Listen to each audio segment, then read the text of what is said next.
أعوذ بالله من الشيطان الرجيم بسم الله الرحمن الرحيم. Jadi teman-teman sekalian, orang-orang Quraisy beriman kepada Allah sebagaimana sudah kita sebutkan tadi. Mayoritas mereka mengenal Allah Subhanahu wa taala. Tetapi mereka berbuat kemusyrikan. Mereka datangkan patung-patung yang diprakarsai oleh seseorang yang bernama Amr bin Luhai, kemudian turun-temurun dan mereka menjadikan patung itu sebagai perantara antara mereka dengan Allah, sementara patung itu benda mati. Maka Allah cap mereka sebagai orang-orang musyrik. Ada di antara Quraisy yang tidak ikut-ikutan sembah berhala. Tadi sempat ada yang bertanya kepada saya, cuman kata beliau, Ustaz saya nggak bisa hadir malam, saya titip pertanyaannya. Kebetulan pertanyaan ini memang tidak perlu saya tunggu sebentar fase pertanyaan atau waktu pertanyaan kita, karena memang sesuai dengan apa yang saya mau sampaikan sekarang. Jadi pertanyaannya, Nabi Muhammad SAW sebelum ada ajaran Islam atau ajaran yang syariat yang dibawa oleh beliau beragama apa gitu. Jadi di Mekah teman-teman, masyarakat itu mengikuti ajaran Nabi Ibrahim alaihissalam. Di Mekah mereka mengikuti ajaran Nabi Ibrahim AS. Makanya pelajaran sirah kita mulai dari sejarah Nabi Ibrahim AS. Kalau antum masih ingat, dari awal kita ceritain Nabi Ibrahim AS datang membawa Hajar dan Ismail, kemudian adanya air Zam-Zam, pembangunan Ka'bah, segala macam sampai tersyariatkannya haji. Itulah turun-temurun mereka pertahankan. Hanya saja waktu antara Nabi Ibrahim AS dan Nabi Muhammad AS sangat jauh, dan memang tidak ada lagi Nabi di Mekah. Maka karena lamanya waktu ini, kemudian datangnya Amr bin Luhai yang mendatangkan patung, sehingga akhirnya mereka mencampur baurkan antara ibadah mereka, ibadah kemurnian syariat Nabi Ibrahim AS, dan dicampur baurkan dengan kemusyrikan. Dan ini betul-betul pelajaran teman-teman sekalian tentang bahayanya orang berbuat musyrik. Banyaknya umat Islam sekarang begitu.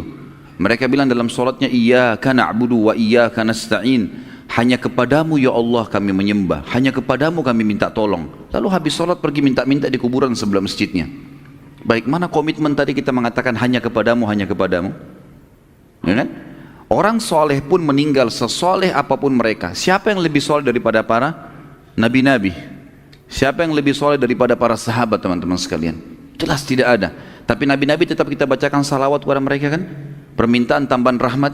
Bahkan Nabi Muhammad SAW sendiri, orang yang paling mulia, kita disuruh memberikan salawat untuk beliau.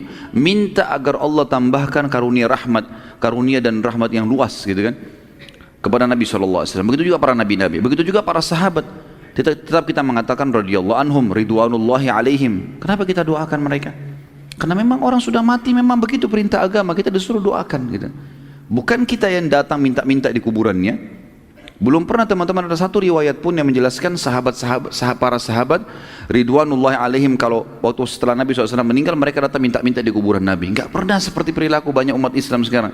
Taruh air lah, ambil tanahnya lah, berdoa di situlah, minta tolong lah, minta jodoh lah, minta jabatan. Ini semua kemusyrikan. Musyrik ini saudaraku seiman, tinggalkan, tidak boleh. Allah Subhanahu wa taala menyuruh kita memurnikan ibadah kepadanya. Makanya para sahabat kalau sendalnya putus minta ke langit, ya Allah sendal saya putus, sakit, ya Allah sembuhkan. Bukankah Nabi Ibrahim alaihissalam mengatakan, dan Allah kekalkan dalam Al-Quran, a'udzubillahi minasyaitonirrajim, alladzi yumituni thumma yuhyin, ya. Dia yang menghidupkan dan mematikan saya. Kemudian dalam ayat yang lain Nabi Ibrahim alaihissalam mengatakan, wa idza maridtu fahuwa yashfin, kalau saya sakit cuma dia menyembuhkan saya. Kalimat tauhid semuanya, pengesaan kepada Allah Subhanahu wa ta'ala. Berapa banyak orang terjerumus dalam kemusyrikan dan tidak sadar. Menyembelih untuk kuburan, menyembelih untuk patung, menyembelih untuk kuburan, statusnya muslim. Atau menyebarkan segala macam apa di pertaniannya, di perkebunannya, memasang buhul-buhul, percaya kepada jin-jin. Ini semua perbuatan kemusyrikan. Tidak ada dari ajaran Nabi SAW. Kalau boleh pakai tenaga jin, Nabi sudah pakai tenaga jin. Ya kan? Di perang Uhud, perang Badar, perang Khaybar, tidak usah suruh sahabat berperang, panggil jin suruh perang. Orang Mekah nggak lihat kok, kan? Bisa saja kan, tapi nggak dilakukan. Karena memang itu bukan bagian dari syariat kita, tidak bisa kita lakukan. Jadi hati-hati dengan kemusyrikan teman-teman. Abu Jahal, Abu Lahab, perhatikan, beriman kepada Allah loh. Beriman kepada Allah, mereka tahu ada Allah. Makanya tadi ayat yang saya bacakan, Allah berfirman, a'udzubillahi minasyaitonirrajim, wa idza sa'altahum, hai Muhammad kalau kau tanya mereka orang-orang Mekah itu, Man khalaqas samawati wal ard, siapa pencipta langit dan bumi? Wa sakhkhara asy-syamsa wal qamar, dan mengatur dan menundukkan bulan dan matahari dan bulan. La yaquluna Allah, mereka pasti serentak penduduk Mekah akan mengatakan ada Tuhan namanya Allah. Tanya mereka, hai Muhammad, kenapa mereka sembah-sembah berhala itu kalau begitu? Untuk apa mereka datangkan berhala-berhala? Mereka jawab dan Allah wakalkan, ma na'buduhum illa liyuqarribuna ilallahi zulfa. Kami enggak sembah berhala-berhala ini kecuali hanya perantara yang memudahkan kami mendekatkan diri sama Allah. Apa hubungannya? Kecuali saya bilang tadi, kalau benda-benda itu memang dasarnya dalam Islam diperintahkan untuk dipakai, ya, tanah dipakai untuk sujud misalnya, ya, masjid dibangun begini lalu kemudian kita sholat di dalamnya, Ka'bah tadi saya bilang kita sujud ke arahnya karena ada perintahnya. Kalau nggak ada perintahnya nggak usah. Seperti kasus tadi Hajar Aswad yang Umar bin Khattab mengatakan, demi Allah saya tahu kau hanya batu biasa, kalau bukan saya melihat Rasulullah SAW mencium, saya tidak akan menciummu. Dan ini kemurnian tauhid, penting sekali teman-teman. Yang membuat kemuliaan Islam awal adalah ketauhidan. Kapan kita rusak itu kita akan rusak semuanya. Dan ingat kaum Nabi Nuh, Nabi Nuh alaihissalam, ya, mengingatkan kaumnya selama 950 tahun itu teman-teman sekalian, semuanya mengingatkan masalah tauhid dan mereka menyembah berhala. Akhirnya Allah binasakan mereka.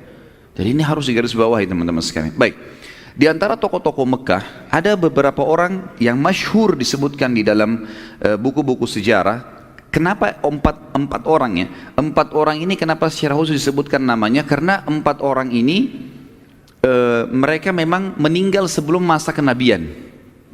Sebenarnya ada selain mereka yang mentauhidkan Allah, seperti Nabi Muhammad SAW. Abu Bakar tidak pernah sujud kepada berhala, gitu kan? Tetapi Nabi SAW jadi Nabi. Abu Bakar beriman pada Nabi SAW. Khadijah juga tidak pernah ikut-ikutan sembah berhala, tapi nanti mendapat fase kenabian dan beriman, gitu. Tapi empat orang ini, empat-empatnya dijamin oleh Nabi SAW masuk surga. Artinya ada penyebutan hadis tentang mereka di surga. Itu karena mereka mentauhidkan Allah di masa orang-orang Quraisy menyembah berhala dan mereka sempat mendakwahi kaumnya. Jadi mereka masih menjaga kemurnian ajaran Ibrahim alaihissalam. Ada di antara mereka nanti juga yang mengikuti ajaran Nabi Isa alaihissalam.